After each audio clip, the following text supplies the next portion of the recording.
우리 골로새서 3장 21절 말씀부터 한 절씩 4장 1절까지 교독하도록 하겠습니다. 종들아 모든 일에 육신의 상전들에게 순종하되 사람을 기쁘게 하는 자와 같이 눈가림만 하지 말고 오직 주를 두려워하여 성실한 마음으로 하라. 무슨 일을 하든지 마음을 다하여 주께 하듯 하고 사람에게 하듯 하지 말라. 이는 기업의 상을 주께 받을 줄 아나니 너희는 주 그리스도를 섬기느니라. 불의를 행하는 자는 불의의 보응을 받으리니 주는 사람을 외모로 취하심이 없느니라. 함께 읽겠습니다. 4장 1절입니다. 상전들아 의와 공평을 종들에게 베풀지니 너희에게도 하늘에 상전이 계심을 알지어다. 아멘. 오늘은 종들과 주인들을 위한 권면이라는 제목으로 같이 말씀을 나눴으면 합니다. 여러분, 지난 2주 동안 우리가 예수님 안에서 새로운 사람이 된 성도들에게 주시는 가정생활에 관련된 권면을 묵상해 왔죠. 오늘 본문은 가정생활에 대한 권면의 마지막 내용입니다. 종들과 주인들을 향한 권면을 본문이 하고 있는데요. 우리가 생각할 때 종과 주인이 무슨 가정을 이루고 사나 이렇게 생각할 수 있는데, 고대 그리스 로마 사회의 가정은요, 종들이 포함된 공동체였어요. 그럴 수밖에 없는 이유가 있는데, 고대 로마 인구의 3분의 1이 종이었습니다. 그러다 보니까 종이 포함된 가정이라는 것이 너무나 당연한 일이 될 수밖에 없었던 거죠. 로마 제국 전체를 생각해 보면 종들의 숫자가 수백만 명은 되었을 것이다 라고 학자들은 얘기를 해요. 이 당시에 로마 제국은 노예 제도를 합법적으로 인정을 했죠.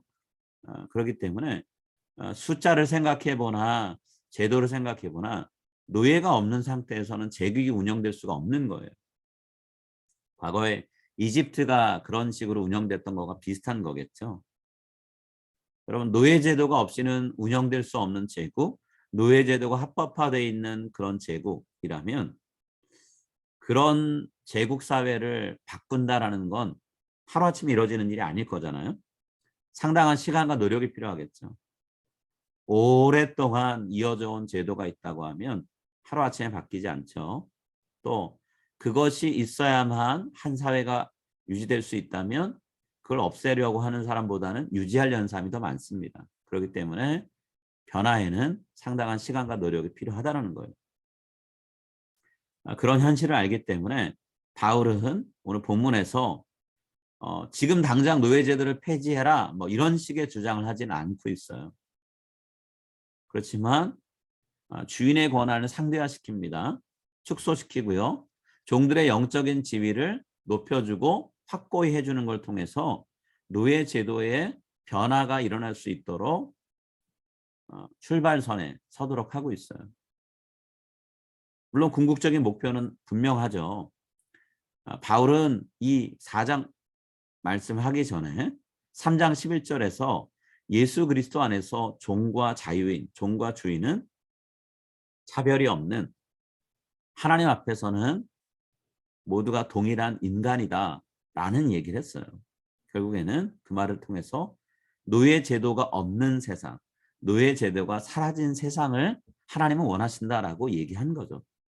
이것이 그리스도인 공동체가 지향해야 되는 목표인 거예요. 그런데 그 목표를 이루기 위해서 종들과 주인들에게 필요한 자세가 무엇인지를 바울은 얘기합니다. 가장 먼저 종들에게 필요한 자세를 얘기하는데요. 자, 종들을 향한 권면을 통해 바울은 무엇을 얘기하나요? 종들은 순전한 마음으로 주인들에게 순종하는 자세를 품어야 된다라고 얘기합니다. 22절 말씀 우리 한번 더 같이 읽겠습니다. 종들아 모든 일에 육신의 상전들에게 순종하되 사람을 기쁘시게 하는 자와 같이 눈가림만 하지 말고 오직 주를 두려워하여 성실한 마음으로 하라. 여러분, 우리가 생각할 때는 바울이 종들한테 이런 명령을 내리는 것 자체가 말도 안 되는 일 아닌가라고 여겨질 수 있어요. 왜냐하면 어차피 이 당시에 종들은 주인의 말을 거역할 수 없었잖아요. 또 거역한다고 했을 때 돌아오는 결과는 가혹한 학대였거든요. 그런데 뭐 순종하라, 뭐 주인의 말을 잘 들으라 말하는 것 자체가 어찌 보면 뭐 하지 않아도 될 말일 수도 있죠. 하나만 아닌 말일 수도 있죠. 그 당시 주인들한테는 종들을 마음대로 처벌하고 죽일 수 있는 권한까지 주어진 상태였거든요. 그런데 그런 현실에서 살고 있는 종들한테 모든 일에 대해서 육신의 상전들에게 순종하라라고 말하는 건 뭐 도움이 된다기보다는 오히려 종으로 살아가는 그리스도인들의 마음속에 커다란 못 하나를 더 박아주는 거 아닐까요? 순종하라. 그리스 말 휘파쿠에테 라는 단어인데요. 이 말의 뜻이 주인이 지시를 내리거나 명령하는 것에 대해서 의무적으로 순종해라라는 의미를 갖고 있다는 걸 생각해 보면 더더욱 이거 종으로 살아가는 그리스도인들한테 힘든 말이 아닐까? 듣기에 거북한 말이 아닐까라는 생각이 들죠. 얼핏 보면 그렇게 생각될 수 있는 본문이에요.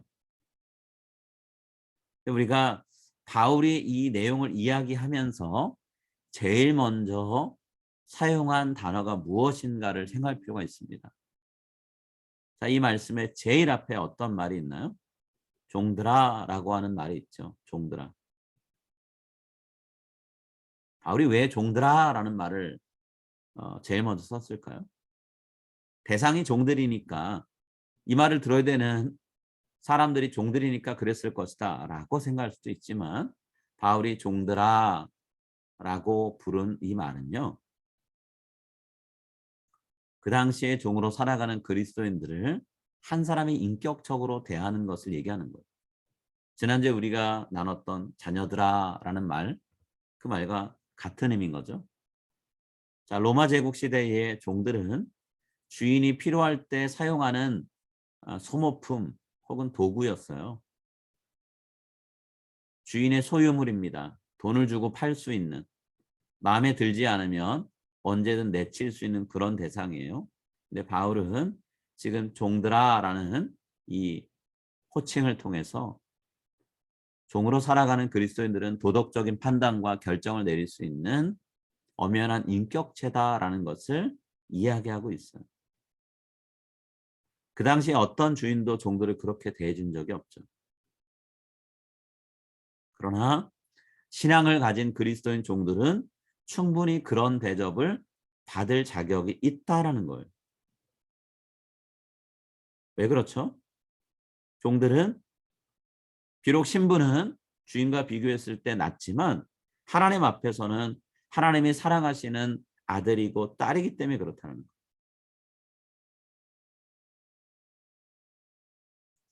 이렇게 하나님께 사랑받는 하나님이 귀히 여기시는 종들에게 주인을 섬기는 태도를 스스로 돌아보고 결정하라라고 얘기하는 거죠. 자, 바울은 뭐라고 얘기하나요? 종으로 살아가는 성도들에게 자기 스스로 주인을 대하는 자세를 돌아보라 얘기합니다. 그동안은 어떻게 살았을까요? 주인한테 매맞지 않기 위해서, 학대당하지 않기 위해서 열심히 일하는 척 했을 수 있죠. 바울은 그런 태도를 사람을 기쁘게 한다라는 말을 통해 나타냅니다. 또 눈가림으로 한다라는 말을 통해 얘기하고요. 여러분, 사람을 기쁘게 한다는 게 어떤 뜻일까요? 주인의 비위 맞춰주면서 일하는 걸 얘기하는 거예요. 주인이 기분 좋을 만한 행동이 뭘까 생각하고 그런 것만 맞춰서 하는 거죠. 또 눈가림으로 한다라는 건 뭘까요? 주인이 볼 때는 열심히 일하는 거예요. 주인이 안 보면 또 시간 때우고 있는 거고. 하나님 바울을 통해서 그동안 주인의 눈치 살피면서 일하고 주인이 좋은 거 줄 거라는 기대를 가지고 뭔가 주인에게 원하는 걸 얻어내려고 주인이 지켜볼 때만 열심히 하는 척하는 그런 불성실한 자세를 버리라라고 얘기하고 있는 거예요. 왜 그래야 된다고 얘기하나요? 그리스도인 종들에게 진짜 주인이 따로 계시기 때문에 그렇다는 거예요. 눈에 보이지 않는 주인이신 예수님이 계시기 때문에 그 예수님을 의식하면서 일해야 된다는 거죠. 여러분, 예수님은 우리의 속마음까지 꿰뚫어 보시는 분이잖아요. 그런 예수님을 내 앞에 모시고 일한다고 생각하면 그 어느 때보다 긴장이 되고 떨릴 수밖에 없잖아요. 눈속임을 하는 대신에 성실하게 일할 수밖에 없죠. 그게 마땅한 태도죠. 바울은 오늘 종들에게 그런 자세로 우리의 속마음까지 들여다보시는 주인 되신 예수님 앞에서 일하는 것처럼 육신의 상전, 우리의 주인을 위해서 일해라 라고 말씀합니다. 자, 그 다음 종들에게 주시는 권면 두 번째 내용은 뭐냐면 우리의 구원자 되시는 주 예수 그리스도를 섬기듯이 일하라 라고 얘기합니다. 22절 뒷부분에 있는 내용과 연결되는 그런 말씀이죠. 자, 23절 말씀입니다. 무슨 일을 하든지 마음을 다하여 주께 하듯 하고 사람에게 하듯 하지 말라. 자, 어떤 일을 하든지 마음을 다해서 하라고 얘기합니다. 마음을 다한다. 에크 푸시케스란 말이에요. 에크는 from이고요. 푸시케는 마음, 영혼이란 뜻인데, 자, 직역을 하면 어떻게 될까요? 마음으로부터라는 뜻이에요. 마음으로부터 우러나와서 하라는 거죠. 결국엔 진심으로 해라. 온 마음을 다해서 주님께 하듯 사람의 섬기라라는 거예요. 바울은 그리스도인 종들에게 뭐라고 얘기하는 거예요? 육신의 상전의 종이 아니라 예수 그리스도의 종이라는 사실을 기억하고 살라는 거죠. 우리의 주인 되신 예수님, 우리를 살리기 위해서 자신의 생명도 아끼지 않으셨죠. 기꺼이 내어주셨잖아요. 자, 그런 분을 위해서 우리가 온 마음을 다해서 섬기는 건 너무나 당연한 자세죠. 그런 마음으로 육신의 상전을 대하라는 것.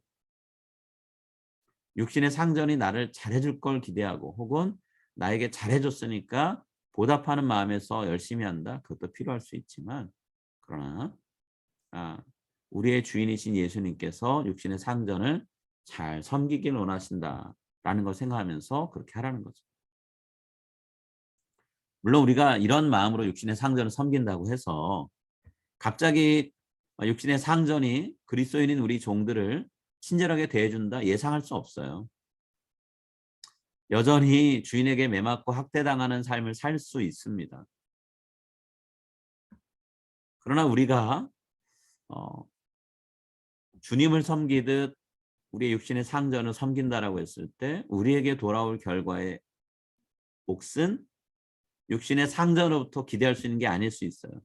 오히려 우리의 진짜 주인이신 그리스도께서 우리에게 보상해 주실 것이 있다라는 걸 생각할 필요가 있죠. 24절에서 바울은 우리 주님이 결코 우리의 섬김을 헛되이 여기지 않으신다 얘기합니다. 24절 말씀 우리 한번 같이 읽겠습니다. 이는 기업의 상을 주께 받을 줄 아나니 너희는 주 그리스도를 섬기느니라. 기업의 상을 주께 받는다 그랬습니다. 자, 기업이 무슨 뜻일까요? 클레노노미아라는 단어인데요. 부모에게서 자녀가 물려받는 유산을 얘기해요. 결국 바울은요.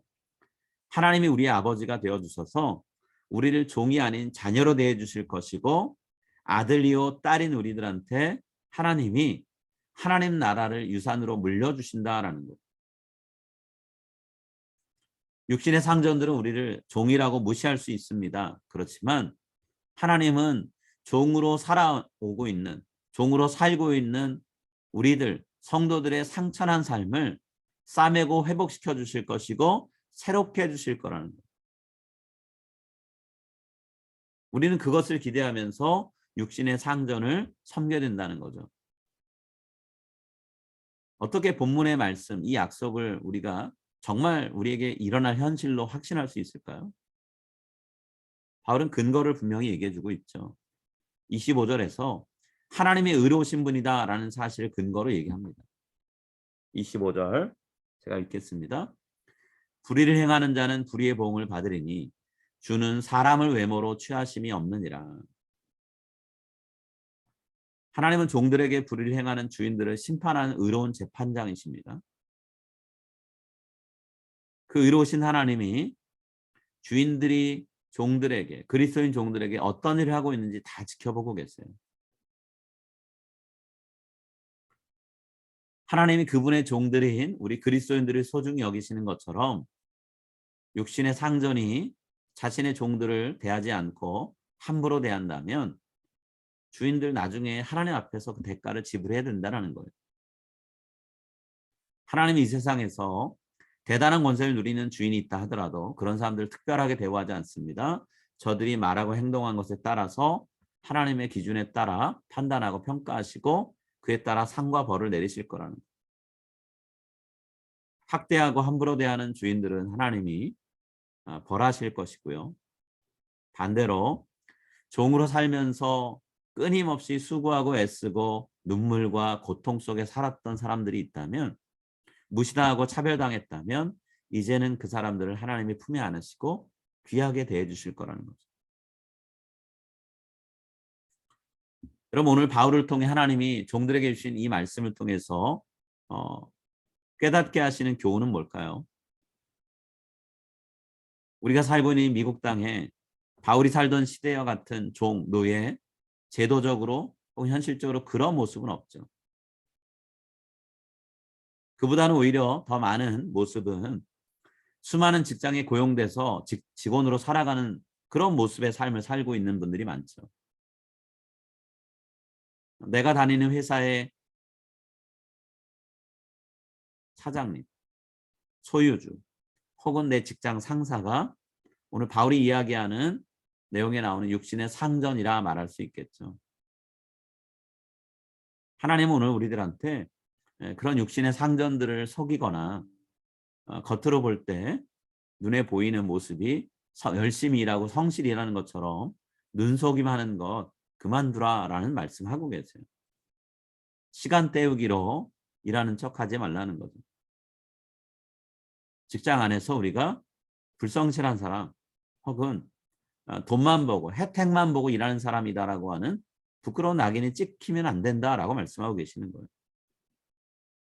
우리가 직장에서 일할 때, 일터에서 일할 때 나의 진짜 주인은 하나님이시지, 하나님이 다 지켜보고 계시지 라는 마음으로 그 사실을 염두에 두고 우리가 직장에서 일터에서 살아가는 모습을 통해서 하나님의 영광이 드러날 수 있는 자세로 일하라라고 말씀하고 계시는 거죠.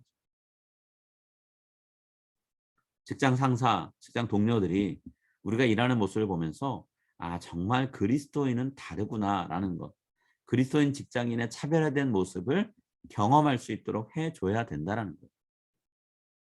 그래서 결과로 우리가 그들의 입을 통해서 이 사람은 정말 내 곁에 오래오래 두고 함께 일하고 싶은 사람이야 라고 하는 칭찬, 인정을 받을 수 있어야 한다는 거죠. 있어도 그만 없어도 그만, 곁에 없어졌으면 하는 그런 모습으로 살아서는 안 된다라는 말씀을 하고 있습니다.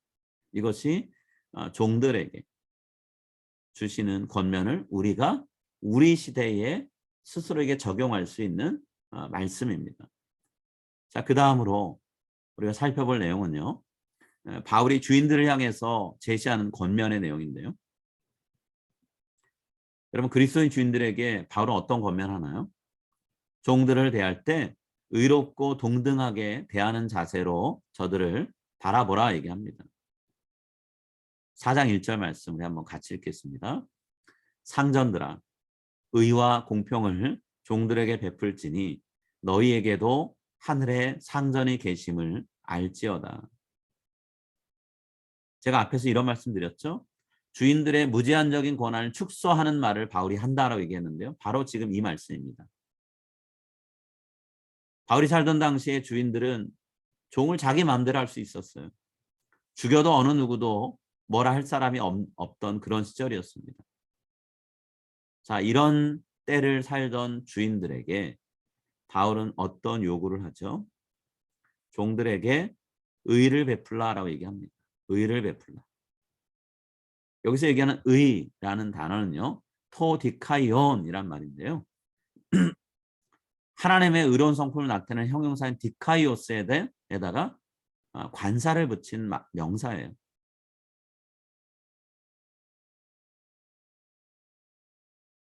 영어로 얘기하면 더 righteous 이 정도 되겠죠. 더 righteous 혹은 righteousness죠. 어떤 의미인가요? 종들의 주인에게 종들을 의롭게 대하라는 말, 하나님의 의를 드러내라라는 말은 지금 그리스도인 주인으로 살아가는 사람들이 있다면 의로우신 하나님이 뜻하신 바와 일치하는 자세로 종들을 대하라라는 명령하고 있는 거죠. 여러분, 하나님은 그분의 종들인 우리를 어떻게 대하시나요? 우리의 필요를 채우시고 우리의 어려움을 해소시켜 주시고 우리가 위험한 상황에 있을 때 보호하고 지키시는 분이시죠. 이 당시의 주인들에게 이 말씀을 적용한다면 종들에게 필요한 집과 충분한 음식과 저들에게 쉴 수 있는 휴식의 시간들을 보장하는 것, 그걸 얘기하는 거죠. 부당하게 대우하거나 노동 착취하는 일, 노동 착취라고 불릴 만한 행동을 하지 말라는 얘기죠. 자, 또 그리스도인 주인들에게 바울은 어떤 요구를 하죠? 자신의 종들을 동등하게 대하라라고 얘기합니다. 동등하다라고 번역된 단어, 동등함이라는 단어는 이소테스인데요. 고대 그리스는 민주주의 정치를 기반으로 해서 나라가 운영됐죠. 자, 그 민주정치 제도에서 말하는 평등을 얘기해요. 모든 주민은 평등하다. 모든 사람의 한 표는 동일한 효력을 갖는 것처럼 주인과 종은 하나님 앞에서 동등한 존재다라고 얘기하는 거죠. 주인과 종 사이에 존재하는 신분상의 차이로 인한 차별, 성도들은 그걸 당연하게 여기면 안 된다라고 바울은 얘기하고 있는 거예요. 그리스도 안에서 종도 주인도 모두가 더 동일한 하나님의 자녀이기 때문에 그렇다는 거죠. 또 종과 주인은 둘 다 동일하게 하나님과 예수님을 주인으로 모시고 사는 존재들이에요. 그들 자신이 하나님의 종들입니다. 바로 이 사실을 강조하려고 방금 읽었던 성경 말씀에서 그리스도인 주인들에게 뭐라고 얘기하나요? 너희에게도 하늘의 상전이 계심을 알지어다 라고 얘기하고 있어요. 사실은 너희도 하나님의 종이야 라고 얘기하는 거죠. 위에 계신 상전, 우리의 주인이신 하나님이 무엇을 우리에게 원하시나요? 종들을 의롭고 등등하게 대하기를 원하신다는 거죠. 만약에 그렇게 대하지 않는다면 위에 계신 상전이신 예수님께 우리가 문책과 심판을 당할 거라는 거예요. 자, 육체의 상전들인 모든 사람들은 예수 그리스도의 종들입니다. 주인이신 예수님께서 노예처럼 살아가는 종들을 사랑하세요. 귀히 여기세요. 그렇다면 육체의 상전들도 종들을 그렇게 대해야 된다는 거죠. 이 말씀에 그리스도인 주인들이 순종을 한다고 하면 노예 제도가 있을 수 있는 곳이 없죠. 그리스도의 말씀에 순종하는 주인들에 의해서 노예 제도가 자동으로 소멸되는 게 마땅하다는 거예요. 바울은 노예 제도를 없애라라고 말하지 않았지만 그러나 노예 제도가 소멸되는 게 당연한 현실에 대해서 얘기하고 있는 거예요. 만약에 우리 중에 어떤 분들이 이 말씀 우리에게 적용해 본다고 하면 어떤 분들은 직원을 고용해서 개인 사업을 운영하고 계시죠. 또 어떤 분들은 똑같이 월급을 받는 입장에 있지만 그런 입장이 있다 하더라도 직급이 높아서 직장 상사로 불리는 분들도 계시죠. 이런 분들이 오늘 본문이 말하는 육체 상전에 해당되는 분들일 거예요. 그럼 우리는 직장에서 사업체에서 갑과 을의 관계를 맺게 되죠. 쉽게 얘기하면 그런 관계를 맺잖아요. 그런데 오늘 성경은 갑의 위치에 있는 분들에게 을을 향해서 부당한 요구나 부당한 대우를 하지 말라라고 명령을 내리고 있는 거예요. 결국 성경은 소위 갑질이라고 부르는 부당한 처우에 대해서 경고하고 있는 거죠. 신약 성경, 구약 성경을 보면 수많은 경고의 말씀과 명령이 나와 있습니다. 오늘 우리식으로 얘기하면 임금 체불을 금하는 말씀, 장시간 노동을 요구하는 부당한 자세, 오랫동안 일하게 만들고 낮은 임금을 지불하는 일, 혹은 신체적으로나 정신적으로 스트레스를 주는 일들을 엄격하게 금하고 있다는 거예요. 지극히 일상적인 직장 생활 속에서 우리 그리스도인들이 하나님 말씀에 순종하는 삶을 더욱더 철저하게 살 것을 바울은 지난 3주 동안 살펴본 말씀을 통해서 우리에게 권면하고 있습니다. 여러분, 우리들이 교회 공동체 안에서 나타내는 거룩한 말과 행실을 직장 안에서, 세상 속에서 계속해서 이어가길 하나님이 바라고 계세요. 고대 사회의 종과 주인의 관계 우리에겐 없죠. 그러나 지금 우리는 고용주로, 피고용인으로, 직장 부하로, 직장 상사로 관계를 맺고 살아갑니다. 그 상황에 맞게 우리 하나님의 말씀을 이해하고 적용하는 우리들이 되었으면 합니다. 오늘 말씀을 마치면서 두 가지 질문을 여러분과 함께 나누고 우리의 삶에 적용했으면 좋겠는데요. 자, 두 가지 질문은 이겁니다. 첫 번째는요. 나는 직장에서 얼마나 성실하고 근면한 직원으로, 사원으로, 일꾼으로 살고 있는가. 자, 두 번째는요. 나는 함께 일하는 직원과 동료들을 얼마나 의롭고 등등하게 대하고 있는가라는 겁니다. 이 두 가지 질문을 마음에 품고 오늘 이 하루를 살아가는 우리가 다 되었으면 합니다. 우리 함께 같이 기도하겠습니다.